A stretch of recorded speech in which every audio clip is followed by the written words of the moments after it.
Good afternoon and welcome to the Multicultural Media Online Conference. We are hosted by the Multicultural Health Communication Service, Ministry of Health, with the support of Multicultural New South Wales. It's a pleasure to have you joining us again this afternoon.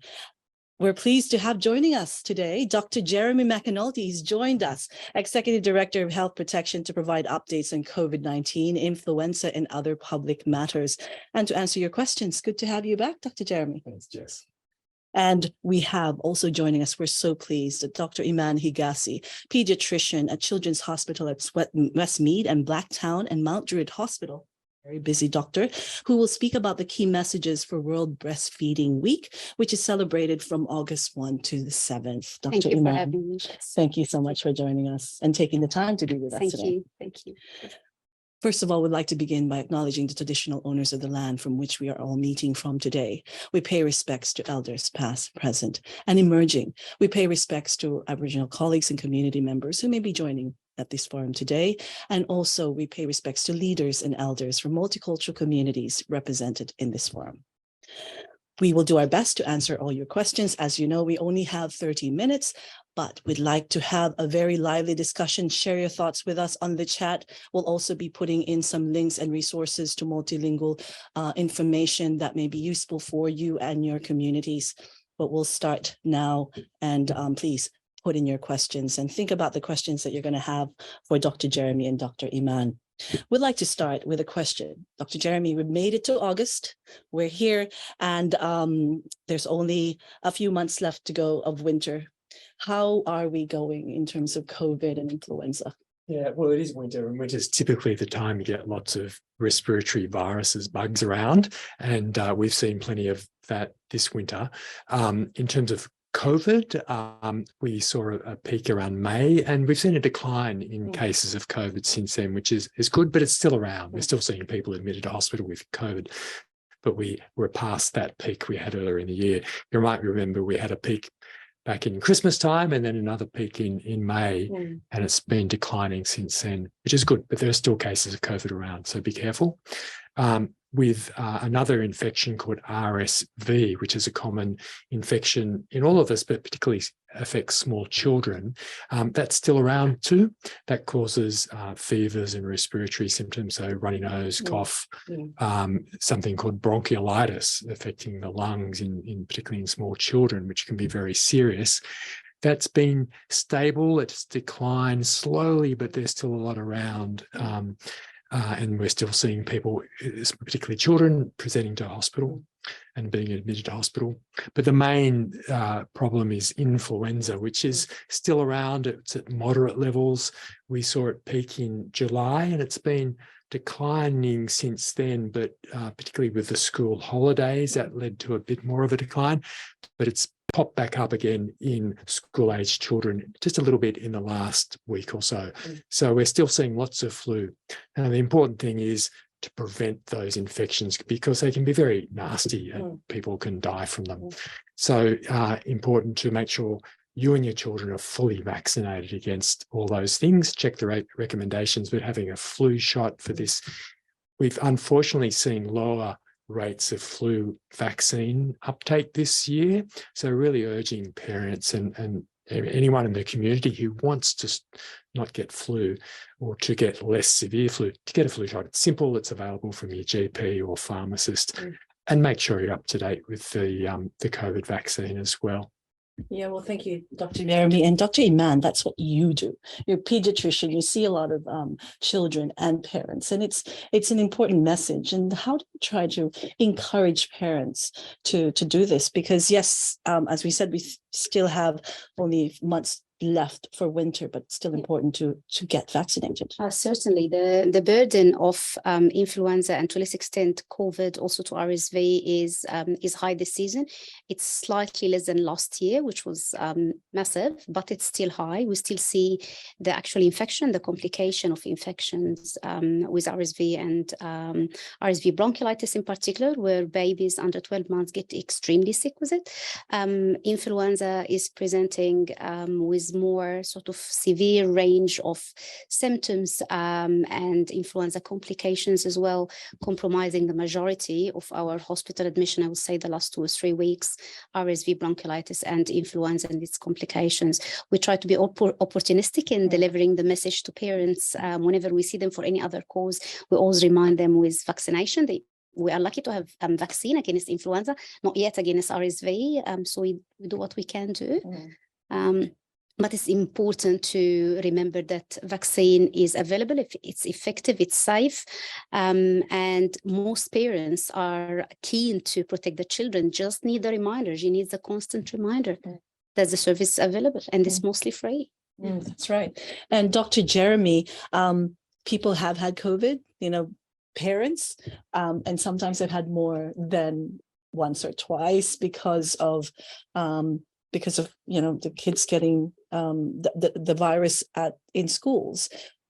But you're taking care of your children. It's also important to take care of yourself as parents or as adults, isn't it? Yeah, and often these infections go through the whole. I don't have to tell any parents out there that the infections go through the whole family, and it can be a cycle of infections. And I've heard of colleagues who've had flu go through the family, then RSV go through the family, and COVID go through the family. So, in addition to vaccine, there are other things that we can do to keep each other safe, and that's if you're sick, stay at home. If you're vulnerable because of underlying medical conditions or older age, check in with your doctor about what plan you might have for protecting yourself and your family should you get symptoms, what sort of tests you should have. Do you need some of the antiviral tests, viral medicines, of which there are some for COVID as well as influenza, and they can, again, be life-saving. So check in with, make sure you've got a plan know what you'll do if you do get the symptoms. Stay at home while you're sick. But to preventions through those old-fashioned things we learned, such as hand washing, wash your hands with soap and running water for 20 seconds or use some alcohol hand rub. Stay at home if you're sick. If you're having gatherings, do so in well-ventilated areas or ideally outside where there's lots of fresh air, because the risk of infection increases when you're in crowded areas. And some people will wear masks to help, particularly if they're vulnerable. I wear a mask when I'm out on the train, and be kind to people wearing masks, because it's a sensible way of helping prevent infection too. And stay home when you're not well. Yesterday, we attended a conference and the MC said, if you're not feeling well, get out of here. Because it's a lot of people, and you may also be vulnerable if you're unwell. Exactly. And you don't want to be in those crowded places we talked about, including at work.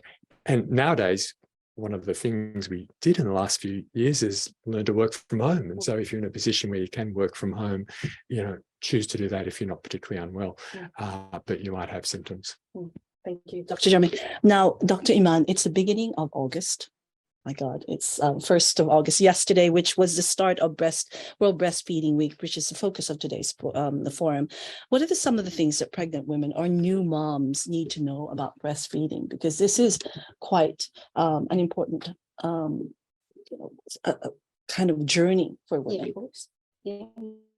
So I think the most important thing for moms to who intend to breastfeed or they thinking about breastfeeding to remember is it is the best start of life you can give to your baby, to empower your baby with and it's not always easy. It's a journey. It's a skill. It's a learned skill. You will need the time. You need the patience. You and your baby to sort of settle into breastfeeding. If you didn't make up your mind yet, give yourself a try, give it a try. I would say give 6 weeks at least before you decide, is it the right for me and my baby or not? And I think it's really important to remember that if you decided to breastfeed, you're not alone. There is lots of supports available online and in person, and most of these support are actually free. All of them are free, and we'll talk about them, I think, a bit later. But I think it's really important to consider it. And Dr. Iman, there's no pressure, isn't it? But what if you are undecided? What kind of questions and maybe some people may not know the benefits, but there are many benefits to So there are breastfeeding. many benefits for the baby and also for yourself as a breastfeeding mom. So breast milk is designed for your baby. It got all the nutrients your baby need to grow as the only nutrient for the first 6 months. And it's still nutrition is still really important till 12 months and sometimes 24 months, or as long as you and your baby are willing to. It's full of immune antibodies, which is immune proteins that help protect your baby from being sick. So it's the nutrition and the protection for the baby. It's really important way to link with your baby. So you carry the baby, skin to skin contact, eye contact with your baby. You talk to the baby and sing to the baby. You are bonding. He is feeling the security. And it's really important for the baby's physical and mental health long term.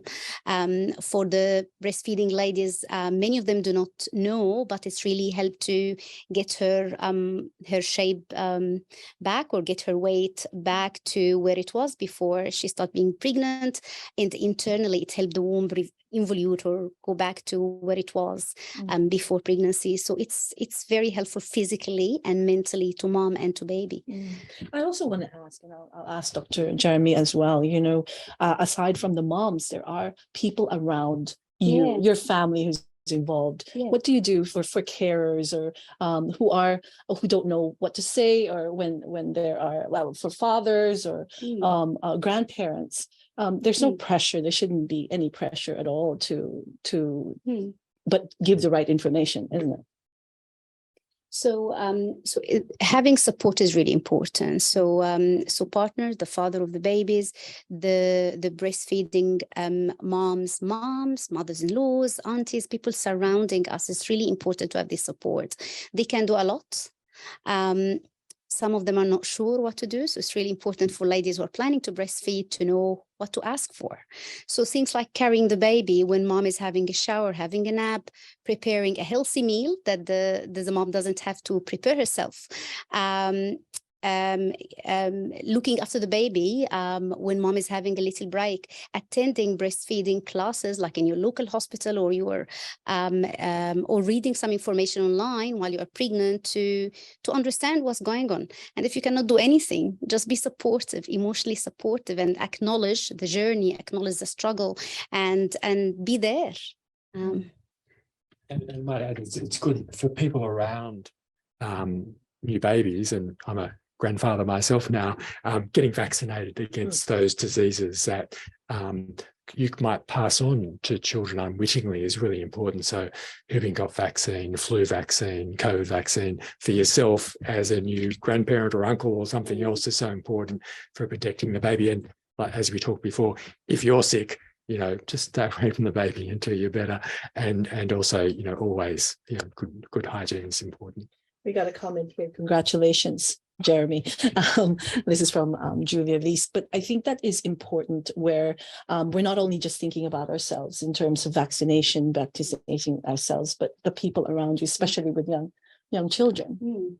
Yeah. So what happens at the beginning of breastfeeding? We go back to what can moms expect? You know, people, they get tired, but it does take time, doesn't it? It does. It does. So it's important to know that milk production starts during pregnancy. The first couple of days, the first stage of milk is called the colostrum.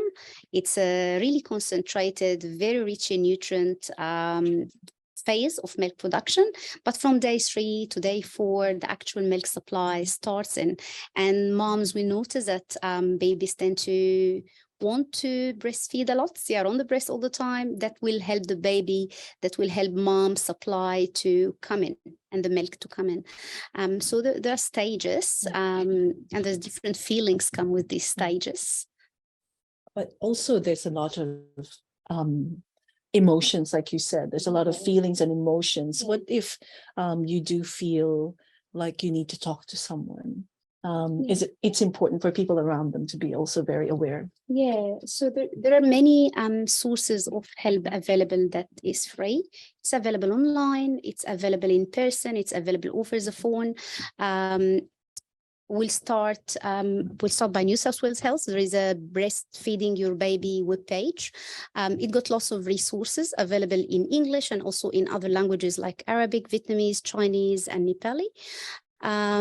And you can access them from home anytime. You can start looking at these resources while you are pregnant to know what's available and to get the security. There's lots of resources available. I'm not alone in this journey.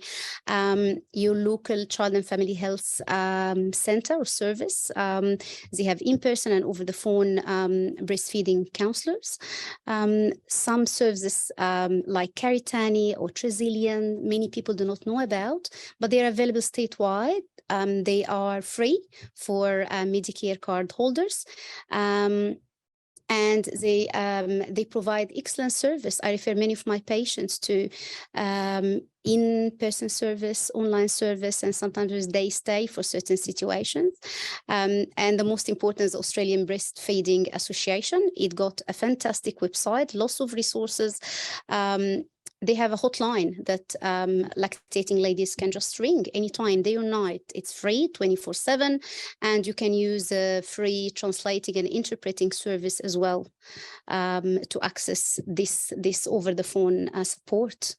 Thank you very much. And I think TIS is 131450 to access and then to ask for the Australian Breastfeeding Association, or ABA, which is the helpline, which is really important. We have a question on the chat, is how important is partner support in breastfeeding? It's very, very important. So the journey is difficult. The journey is demanding. It's time consuming. It needs patience and practice, and it can be exhausting. So ladies need to feel the support. And as we just mentioned, partner support or father of the baby support is really, really important. They can do many things. The most important is acknowledging the journey, acknowledging the struggles, supporting their partners emotionally through the journey. And if they can offer a little bit more, that will be great. Preparing a healthy meal, a drink for the lady, and look after the baby a little bit. Look after the other house chores, looking after the other children if they have other children. It is really important. Yeah. Grandparent support. Exactly, yes. And grandparents are very enthusiastic supporters. Of course. And that's kind of important, Dr. Jeremy, in terms of important messages like these, of women's health and also men's health and elderly health. I think it's important that we all are aware and being supportive. And New South Wales Health provides that information, isn't it? Yeah, and there's all sorts of things. Looking after yourself is really important to be able to support your families. Yes, that's right. There is an overwhelming time for families bringing a new baby home, learning how to breastfeed, but also preparing for the time and just setting up the house is even a big task, or it could be daunting for new mothers, isn't it? Can you tell us about some of that support services and also what parents and families can help in breastfeeding moms and other things aside from emotional support? But you said be able to provide meals, but in terms of other chores outside, that would be really helpful, isn't it? That would be great. That would be great. I think breastfeeding is exhausting and time consuming, especially in the first few weeks. And that can be a full-time job. And people around breastfeeding ladies need to understand that it can be a full-time job, but other things didn't disappear, other chores didn't disappear. She still is responsible for maybe other little ones around the house. Some people around her expect stuff to be done. She needs to look after her health, but the baby needs her a lot, and they tend to feed quite often. They still need to look after themselves. So it's difficult. So people around them needs to understand it's a full-time job. At least in the first few weeks, do what you can do to support them. This support is crucial for the success of breastfeeding. Especially for the first-time moms. Yes, that's correct. And then of course, there's that vaccination as well. We know that breastfeeding can help keep babies healthy. Can pregnant women and breastfeeding women get the flu and COVID-19? Yeah, sure. So it's safe and it's effective and it's available and it's free. So they can and they should try to get vaccinated with COVID-19 and with influenza as well, to protect themselves, to protect the other children, to protect the newborn baby. And it's interesting that the vaccinating the mum with flu and COVID and whooping cough vaccine, if she's eligible, passes the mum then passes antibodies on to the baby and protects the baby in the first few weeks and months of life before the baby's able to get their own vaccine and immunity up. So it's really important. But check with your doctor about the best time to get vaccinated. So it is safe. That's the most important thing for people to remember. I wanted to check as well in terms of COVID and vaccination and influenza. Mothers could feel very worried about vaccination because what's happened. COVID, yes, it's safe, but how do you try to encourage mothers or parents, because it's especially with communities, we're talking to multicultural communities, and how do we encourage as individuals in the community to be able to just share that information and letting people know that there might be misinformation around, but to find the right data and listening to the correct sources. Yeah. So in the healthcare section, as healthcare providers, we use every opportunity to educate the families that we come across every day on the importance of getting the vaccination, the safety profile of the vaccine, the disease itself, and the extent of the pathology or the disease the virus can present or the children can present with to the hospital, and why we need them vaccinated. It's really important to get the message across, and many of them are willing to listen and are willing to help themselves and help their babies once they get the message in the appropriate way.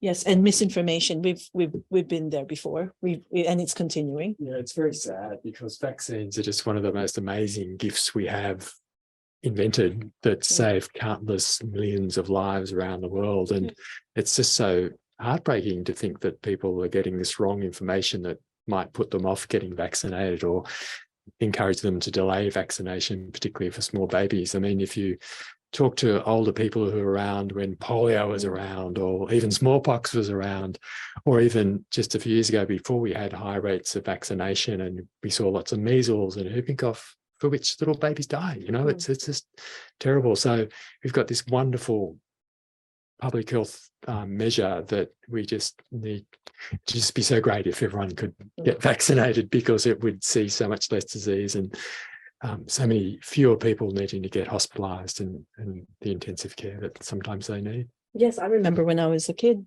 I knew that it was time to get vaccinated, and the parents tell you you're getting vaccinated today. It's in school, and that was provided in school. And yes, before nobody questioned it. It was to keep people safe, but there's been a lot of questions during COVID, and we're still having those conversations in the community. And they will continue, because this is the way the societies are, and it's not only the Australian society, it's everywhere. The question is there, and the question will continue, and when the question is addressed, more questions will come up, and we need to continue doing what we are doing. We need to continue delivering the message, and consistently and opportunistically whenever we can. Well, with breastfeeding, this is an important question. Can you breastfeed if you have COVID or the flu? You certainly can. And if you look at the benefit of breastfeeding your baby versus the risk of the baby contracting the infection, I would say that the benefit will overweigh the risk. Just be aware how you can transmit the infection to your baby. It's usually through respiratory secretion, so mouth and nose, and touching your baby. So wash your hands, clean your hands, get rid of the dirty tissues, and wear a mask. And continue breastfeeding. If you're too tired, you can still express and ask someone healthy to feed the baby your milk. If you can. In school, and this, I guess, a question where everyone, it's World Breastfeeding Week. A lot of communities or messages are out there. What are the most important message that you would like to convey to mothers and to people to support breastfeeding? I think the most important message is breastfeeding will give your baby a strong start of life. breastfeeding is not easy. It's a long journey, can be a bit difficult. Give yourself a chance. Try and give yourself at least 6 weeks to settle into breastfeeding for yourself and your baby. You're not alone. I would say there's many available free, very trustful resources online, over the phone, in person. Start to read, try to explore what's available and how you can reach the service while you are during your pregnancy, and ask for help. Use people around you, educate people around you, build your tribe during pregnancy. Ask your doctor. Ask your doctor, ask your pharmacist if you want to inquire about the vaccination. Find where is your local child and family health service. It's it's very trusty source of information. They're extremely supportive in the first few weeks. I'm just wondering, Dr. Iman, you know, a lot of people are coming to the country. Many refugee communities don't know where to go. What is the first step? I think everything starts by the general practitioner, finding your general practitioner, finding your local doctor, build your relationship with your local doctor, visit your local doctor, talk to them. In New South Wales, and especially in Sydney, there are many general practitioners from a diverse backgrounds who speaks multiple languages. Go and find your doctor. Build this relationship, ask questions, get comfortable. There is help, there are resources. You just need to ask.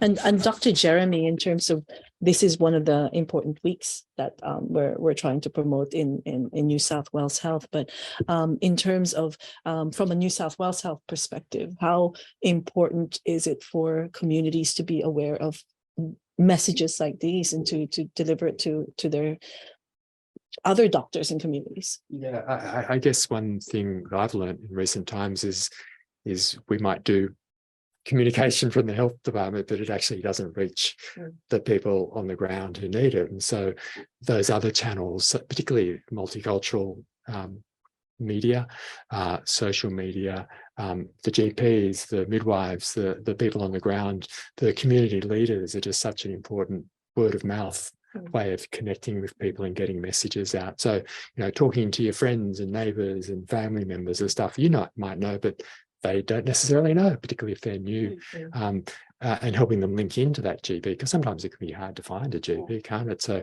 helping them, you know, helping each other, I guess, is a good message. And I guess if you don't find the right GP now, you can still look around. Absolutely, I think. absolutely. Yeah. One of the things that could be helpful as well is maybe reaching out to community organizations that might be available around.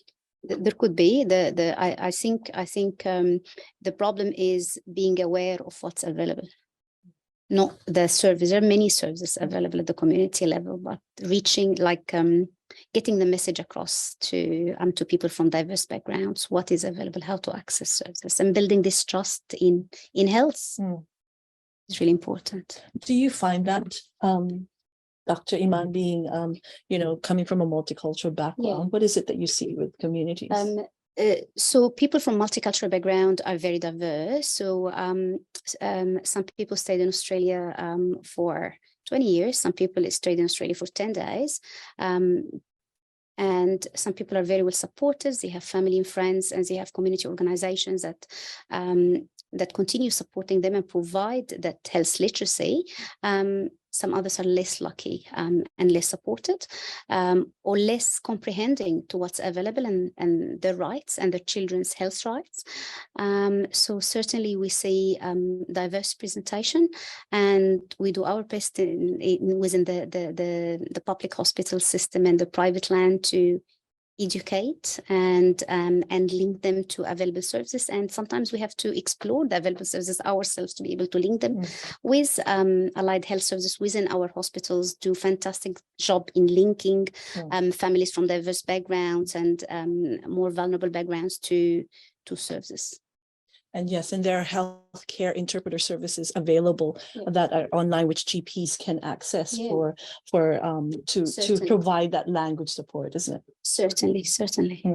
And we have run out of time, so I'd like to thank you for joining us. But Dr. Jeremy, any last words that you'd like to say, especially the fact that what Dr. Iman said is that linkage, and we're here linking people together with the multicultural media, with the communities, and with health. Yeah, look, it's so important that we all support each other and help our communities. Any last words to the community that you'd like to say? Get vaccinated. Thank you. And Dr. Iman, thank you so much for joining us. It's lovely to have you here, and for World Breastfeeding Day, such an important message for mothers, for families and grandparents, and support. Thank you. Thank you for having me. Thank you. And to you all, thank you for joining us. Please go on to the information that we have provided, to the links that you've seen on the chat, but we'll be able to send that through to you with some more resources in language, and also the recording of this session. Please put it on your publications, on your websites and digital platforms. We'll be back again in another 2 weeks, but thank you so much for joining us. Please stay safe. Get vaccinated, as Dr. Jeremy said, and please take care, as Dr. Iman said, support everyone, and support the important messages of World Breastfeeding Week. Take care.